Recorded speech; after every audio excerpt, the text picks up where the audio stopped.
2024 மகளிர் ஆசிய கோப்பை கிரிக்கெட் தொடர் இலங்கையில் நடைபெற்று வருது. முதல் முறையா மகளிர் கிரிக்கெட்டுக்கான ஆசிய கோப்பையா இது நடைபெற்று வருது. Nepal, UAE, India, Pakistan, Bangladesh, Malaysia, Sri Lanka, Thailand ஆகிய 8 அணிகள் குரூப் ஏ மற்றும் குரூப் பி என பிரித்து போட்டியில் கலந்துக்கிறாங்க. இதுல இந்தியா மற்றும் பாகிஸ்தான் அணிகள் ஒரே குரூப், அதாவது குரூப் ஏல கலந்துக்கிறாங்க. இந்தியாவுக்கும் பாகிஸ்தானுக்கும் இடையான முதல் போட்டியில டாஸ் வென்ற பாகிஸ்தான் அணி பேட்டிங் தேர்வு செஞ்சது.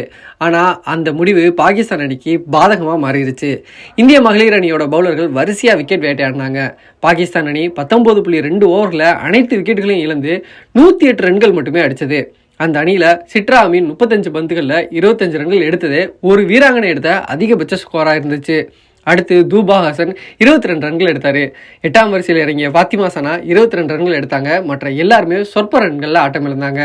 இந்திய அணி சார்பில் தீப்தி சர்மா சிறப்பா பந்து வீசி 4 ஓவர்ல 20 ரன்கள் மட்டுமே விட்டு கொடுத்து 3 விக்கெட்டுகளையும் வீழ்த்தியிருந்தாங்க. ரேணுகா சிங் 4 ஓவர்ல 14 ரன்கள் மட்டுமே கொடுத்து 2 விக்கெட்டுகளை வீழ்த்தியிருந்தாங்க.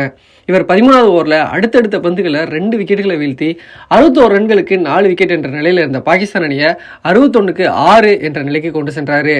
பூஜா வஸ்திரகார் மற்றும் ஸ்ரேயங்கா பாட்டில் ஆகியோர் தலா 2 விக்கெட்ல வீழ்த்தினாங்க. அடுத்து இந்திய அணி சேசிங்ல பட்டையை கிளப்பிச்சு. தோக்கம் அளித்த ஷபாலி வர்மா மற்றும் ஸ்மிருதி மந்தனா விக்கெட் இழக்காம அபாரமா ஆடினாங்க.